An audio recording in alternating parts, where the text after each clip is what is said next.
एक समय की बात है, एक घने जंगल में एक बुद्धिमान कबूतर रहता था, जिसका नाम था मीशु। मीशु के पास एक खूबसूरत पेड़ था, जिसमें वह अपने परिवार के साथ रहता था। मीशु की पत्नी माया और उसके 3 प्यारे बच्चे चकोर, चिंकी और चिप्पू थे। वे सब मिलकर बहुत खुशहाल जीवन व्यतीत कर रहे थे। कहानी की शुरुआत एक दिन मीशु ने देखा कि कुछ इंसान उनके पेड़ के पास आए हैं। वे पेड़ को काटने की तैयारी कर रहे थे। मीशु ने तुरंत अपनी पत्नी माया को बुलाया। माया, देखो, वे लोग हमारे प्यारे पेड़ को काटने आए हैं। मीशु ने चिंतित होकर कहा, क्या करेंगे मीशु?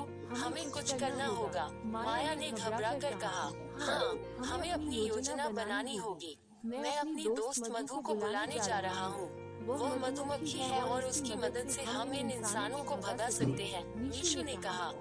मीशु की योजना। मीशु ने तुरंत उड़ान भरी और अपने दोस्त मधु के पास पहुंचा।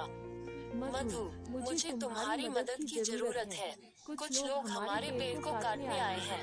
मीशु ने कहा, मैं तुम्हारी मदद करने के लिए तैयार हूँ। मधु ने तुरंत उत्तर दिया, मेरे साथियों को बुलाओ, हम मिलकर उन्हें भगाएंगे।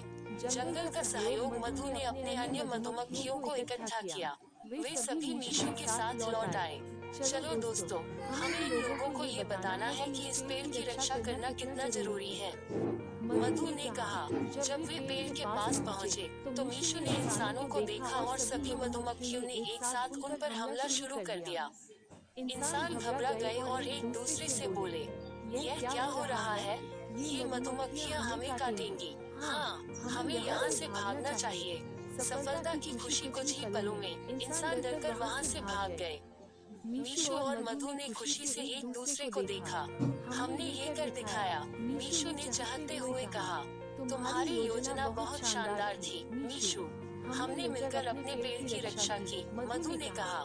माया और बच्चे पेड़ पर आए और खुशी से बोले, धन्यवाद मीशु, तुमने हमें सुरक्षित रखा। कहानी से सीख। इस घटना ने मीशु और उसके दोस्तों को एक महत्वपूर्ण सबक सिखाया।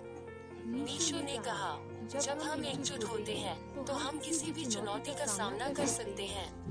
इस तरह मीशु कबूतर ने न केवल अपने परिवार की बल्कि जंगल की भी रक्षा की। उसकी बुद्धिमानी और दोस्तों के सहयोग ने उन्हें सुरक्षित रखा।